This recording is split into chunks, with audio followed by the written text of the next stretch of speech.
Welcome to Season 4 of the Agile Brand with Greg Kihlstrom, where we discuss business agility through customer experience, employee experience, and digital transformation.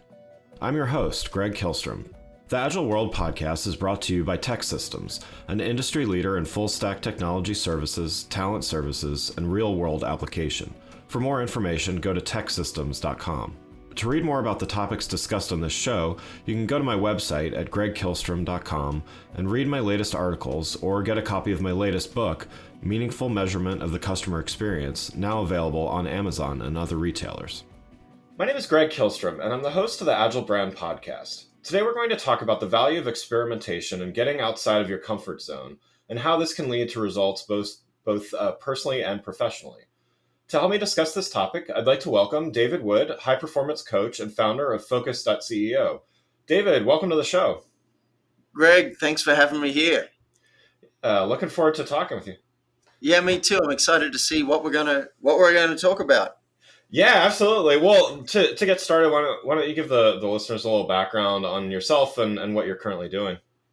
Yeah, sure. Well, I think I'm a bit of an unusual coach in that I don't focus on just business or just the personal and the growth. And I think the reason is when I was little, there was a tragedy in my family, and my little sister died, and I was there, and I witnessed her being killed in a traffic accident.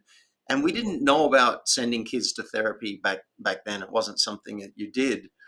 So what happened is I grew up very left-brained. I shut down my emotions.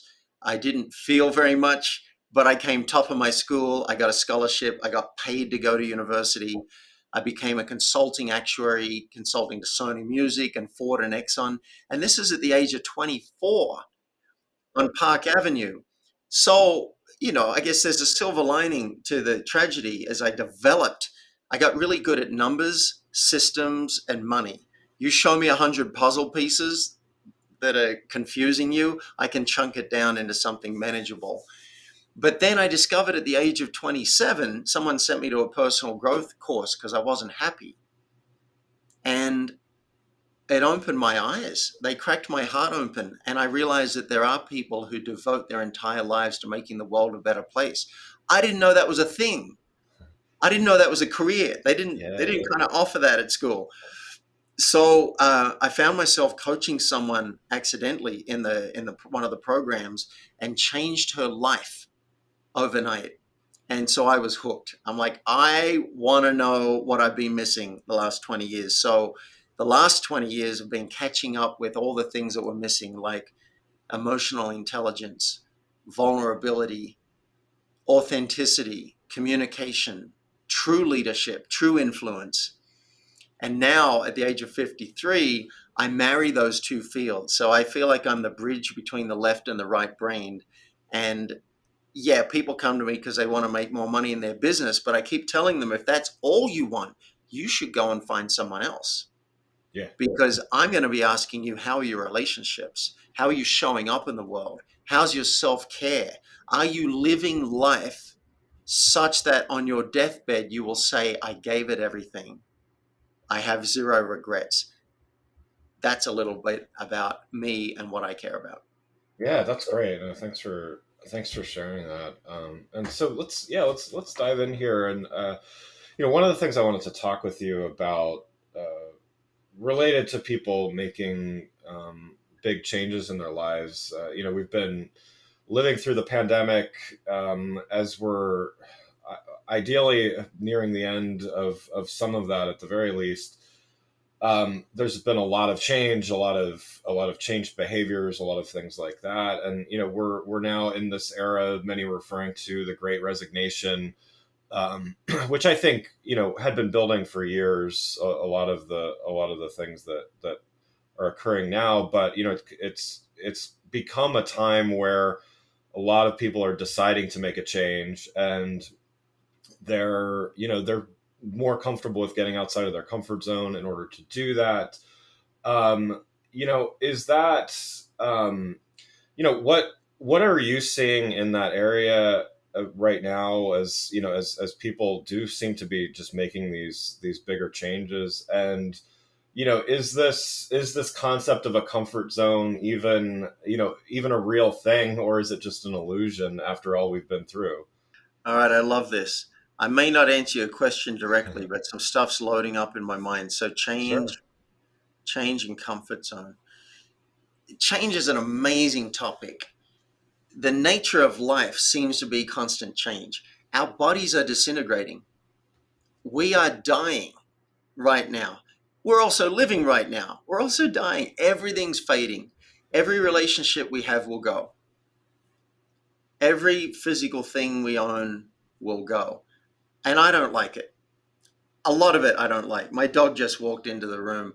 When people ask me how old she is, there's a part of my brain that's tracking, oh, I only have limited time with her. Yeah.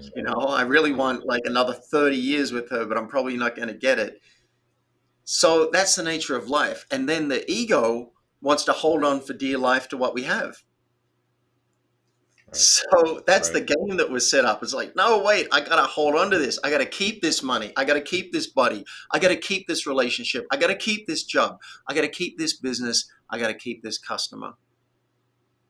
So I think it's worth outlining the game that we're in. And it makes it a very interesting game. And hopefully for listeners, you're having a good time playing it. But where our relationship to change is critical. If we are fighting it all the time, and if we're staying in the comfort zone all the time, then the risk is regret. Yeah. The risk is, oh, yeah, I was comfortable all my life. And on the deathbed, you'll say, oh, I was so comfortable. Nothing disrupted me. That's so wonderful. I don't think people are going to say that. I Right. think I think it's more, I wish I'd risked more. I wish I'd gotten out of my comfort zone more to see what was out there. Like in the Truman Show, and spoiler alert, if you haven't watched the Truman Show, close your ears for the next 30 seconds. He has physical walls on his reality, and finally he finds a door in it.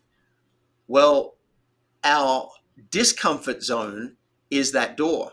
That's the way into a new reality, is doing something uncomfortable. Some people like to do cold showers deliberately to be uncomfortable, just so they can say, oh, this didn't kill me. This is Right. fine. Some of the things that have been popping up for me recently is acting.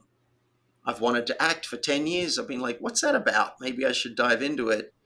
Well, recently I started speaking about it. Now, be careful what you say. I started talking about this dream to move to LA, and a friend said, oh, I did that once. And I'm going to go to an audition for this local play. Do you want to come? And part of me is like, hell no. Are you kidding? I haven't even done an acting class yet. But another part of me was, well, that's what you do. That's the universe knocking. Yeah, it's going to be uncomfortable. I don't know what I'm doing. But I went along and did it, and they liked what they saw. I read for 4 roles. This is for Dracula. I read for 4 roles, and the least likely I figured to get was Dracula because I didn't really know how to play a villain. And they liked it, and they said, we want to offer you the role of Dracula. So now I'm a Wow. paid professional actor because I got paid for doing this. Very cool. And it was a lot of discomfort, um, going to the audition, going to the rehearsals, showing up knowing I'm the only person there who hadn't done a play, and then telling my friends about it so that they could come and watch me, and showing up and performing. A lot of discomfort, a lot of change. And then one thing led to another. And I think this is a good story because it illustrates how being uncomfortable can lead to so much good stuff. I've just booked 2 commercials, first 2 commercials in my life. I've just done 4 short films, student productions, and they're sending me the footage now. And I am moving to Los Angeles in May next year Wow. to fully pursue acting. And that all came out of a willingness to be uncomfortable. Now, in the business context, because your podcast is a business focused podcast, this has massive application. Are you going to stay comfortable in your business? And if you're setting up a new business, it's not even an option, right? There right? is But no comfort there. Yeah. there's not even an option. You're gonna have to be uncomfortable. If you've been at it for some time, you may find that it's pretty cruisy. Right now, I'm on cruise control in my business. I got some great clients. Everything's set up. I do podcasts like this. I've got someone who chops up the content at the end and puts it out on social media. It's pretty cruisy and comfortable. So I'm choosing to create change in other areas. I also just went and hired a singing coach. And 2 weeks ago, I stood on stage and sang to 25 people. Never done this without a Wow. guitar or an instrument. No microphone, no reverb, just singing the sound of silence to 25, students and their families. My knees were shaking. It's been a long time since my legs have been trembling. Now, in a business context, I've got a client who just went on Shark Tank. You think that was comfortable? Right. Oh my God, no. Being in front of the sharks, not comfortable. But now he's got so many people reaching out to him, wanting to invest and wanting collaboration. I've got another client during the pandemic decided to pivot. Hey, I think I want to set up a related business. She's an interior designer. She wanted to set up a business to help people source furniture and supplies because it's such a difficult thing to do. That was edgy for her. That was scary. I've got clients who decide they want to go on podcasts, and that's terrifying. Public speaking is people's number one fear. So, what I would suggest to listeners, here's a really great exercise to make this practical for you. You want to find where your edges are. You don't have to write all those edges. You don't have to do everything that you're going to write down, but you want to build awareness. What would be edgy for you in your business? What would take courage? So at the top of a piece of paper, write down, what would I do if I was fearless? And this is your business page or your work page if you have a job. Then you can have another page for what would I do in my relationships if I was fearless? What would I say? What would I ask for? What would I say no to? Could be with your partner, with your kids, with your co-workers. It's all about relationships. Then you could have a third page just for me.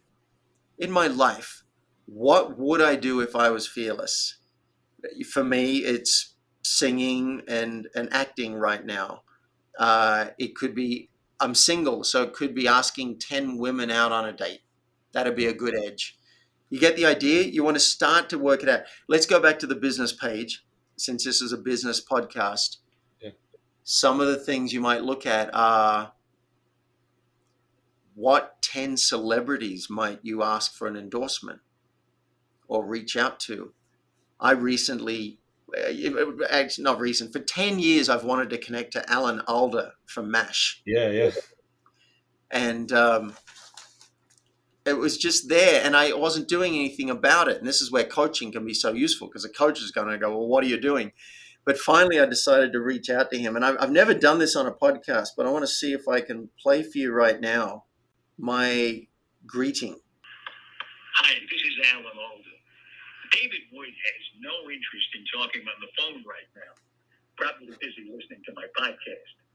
But leave a message, and it's entirely possible you'll get a call back. Wait for the beep. All right, did that come through? Yeah. Yeah. Nice. That's great. Yeah.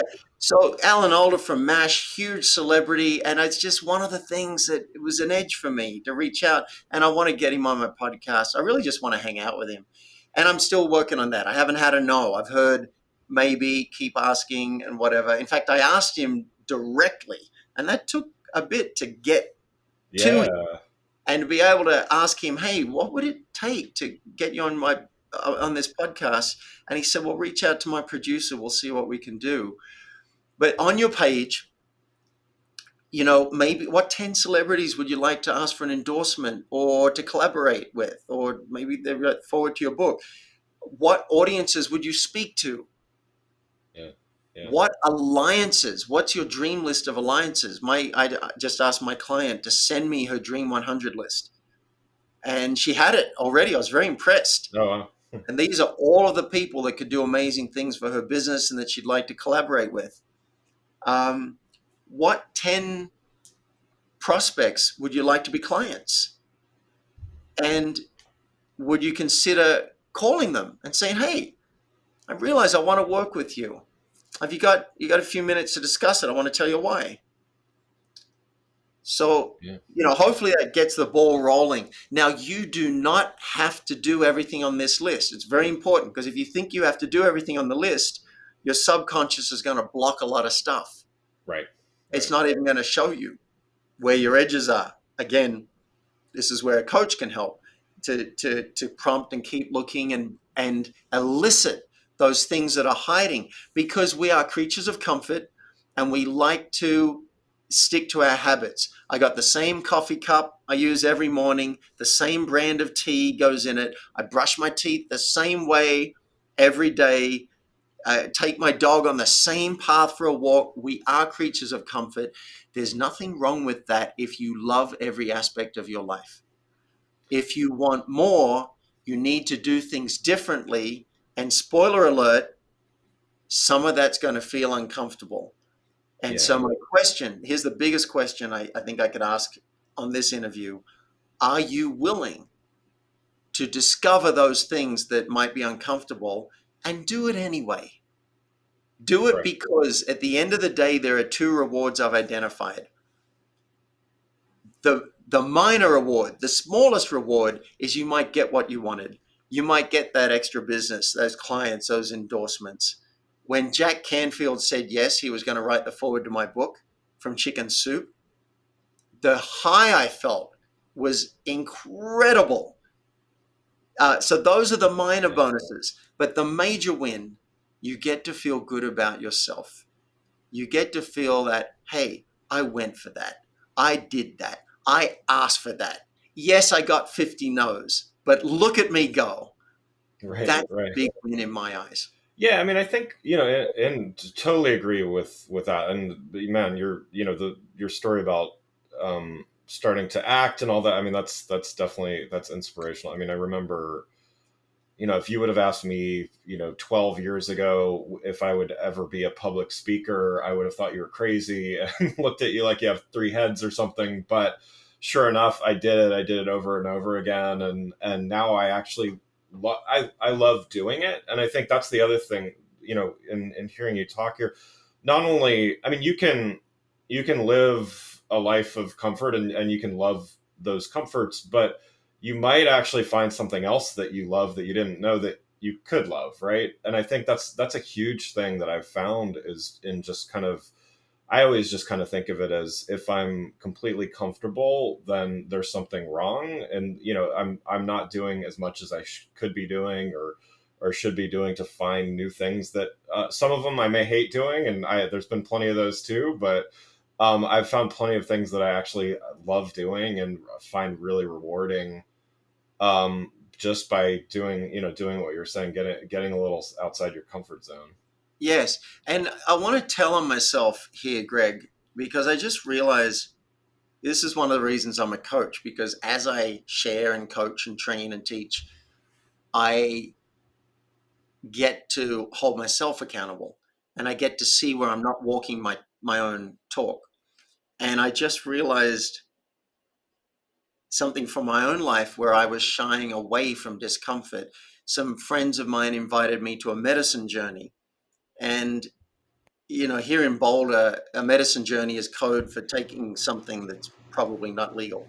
Oh, got it. Okay, yeah, I was going to ask for clarification, but yeah, Yeah, but also something that we do view as a medicine, something that can yeah, be yeah, helpful. It's not like we're going to get together and do vodka shots. right, right, Right? right. We're going to take something that's going to open the mind, the heart, and whatever. And Yeah. I've been scared to do it, partly because I'm single, and a lot of those people are going to be coupled up. And I've been nervous about feeling triggered, particularly while on some kind of substance, under the influence of something. And I just realized I'm just taking my own coaching, listening to myself on this podcast. I want to grow and develop. I want to find my edges. And so this is a perfect example. Yes, I can make it easier. I can set up support. So I've invited a friend to come with me and let them know, hey, I might want to rely on you for some support if this comes up. So I can set it up. But I'm actually more looking forward to it because I'm thinking I'll get to grow. Yeah. Yeah, hopefully it'll be a wonderful, pleasant experience. But even if it's not, that'll be fine. Discomfort is something that's become such a taboo thing. We want our coffee to be just the right temperature. When we get on a plane, our chairs got to recline further or we're going to have a fit. And if the Wi-Fi is not fast enough, oh my God, I'm flying through the sky and this is bouncing off space, but my Wi-Fi is slow. Like, we are creatures of comfort and our bubble's gotten smaller. So 200 years ago, just imagine what we'd be used to and what we'd have to deal with on a day-to-day basis, Right. just in terms of survival and getting out and chopping wood and the hard winter and not enough food on the table and the sickness and the wound that doesn't heal and people dying left, right, and center. Things have gotten a lot easier. And as it's gotten easier, we're demanding more comfort. Yeah. That's fine if you're getting the comfort and you're loving every aspect of your life. But if you're hearing something on this interview and you're saying, wait a minute, yes, I want to keep growing, I want to keep developing, and I want to push my edges, then write down, do that exercise on paper. And then I would suggest going further and circling 2 or 3 things. Now, again, I've mentioned coaching. I want to say up front, I'm biased towards coaching. It's changed my life. There are times in my life I've had 5 coaches for 5 different things. I got a branding coach. I got a singing coach. I got an acting coach. I got a dating coach. I got an energy coach to help me work with energy. If there's something you want to move towards faster in your life, I highly recommend coaching. But if you decide you're going to Lone Ranger it, you want to go solo, do that exercise, circle 2 or 3 things every week. Yeah. 2 or 3 things every week. If you're like me, you might pick the hardest thing and do that because I just want it out of the way and everything else is easier after that.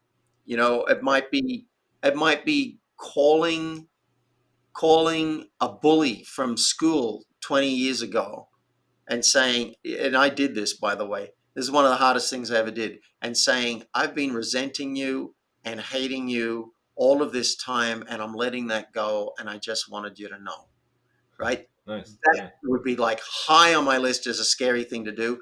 You don't have to do that. Pick 2 or 3 easy things. It might be making a confession, as a mild confession to your kid. Hey, this is something I'm a little embarrassed about, and I don't normally speak about it, but I just wanted to let you know because I want to be a good example for you that you don't have to hide things. That might be a mild thing on your list. Yeah. Do 2 or 3 things each week, and a year from now, if you keep doing that, either with a coach or without a coach. I keep saying coach because most people, if you don't have a coach, you're not going to do it. That's Right. human nature. No matter how smart you are, no matter how driven you are, it takes a huge amount of willpower and discipline to create change. So that's why I keep Yeah. dropping that in. But if you do that, even on your own for a year, you're going to look back and some of the things that were scary are going to be so much easier. You're going to be a different person. I've got a client that said, oh, podcasting, oh, I'd be so scared to get there and talk and answer questions. And I'm like, really? It's hard for me to remember a time when that was scary because I've done 300 of these interviews Right. now. Right. So you go and do it, and the things that were scary become comfortable. Now you get to pick new things. Right. Now you're like, all right, now that I know how to do that, maybe I go and do some improv classes. Right? For a lot of people, that's really scary. I tell you what, when you walk out on stage, I might freak people out now. You walk out in front of a paying audience of 300 people, and all you've got is the title of a mime sequence you're supposed to do. Like they pull something out of a hat and they go, all right, you are going to do a mime in 1 minute, and your title is The Thing in the Attic. Your time starts in 3, 2, 1. Go. And your teammates push you out on stage because they didn't have anything and you've got nothing. That's an Yeah. experience, right? Wow. And Yeah. compared to that, all the other stuff we're talking about really isn't that hard. Yeah. No. So I guess one one last thing I want to touch on a little bit here is, and really love your thoughts on all this stuff. How does this work? A lot of people listening to this show they might be leaders in an organization, they might be part of a team in some other capacity.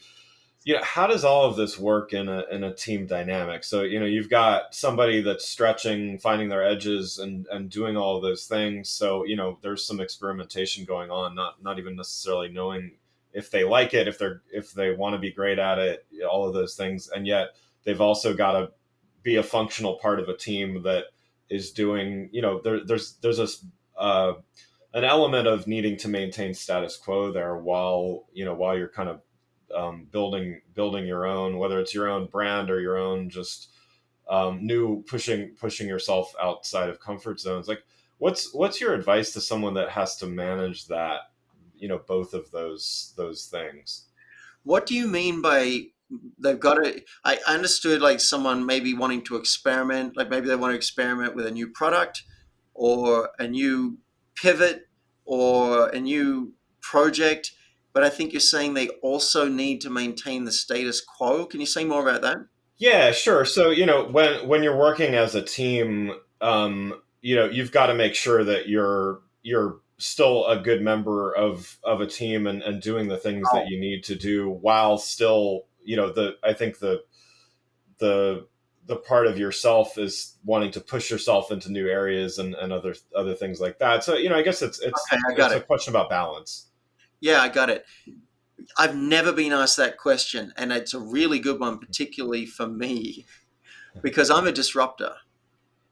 I'm a why can't you do that? Of course I can do that. Right. Or hey,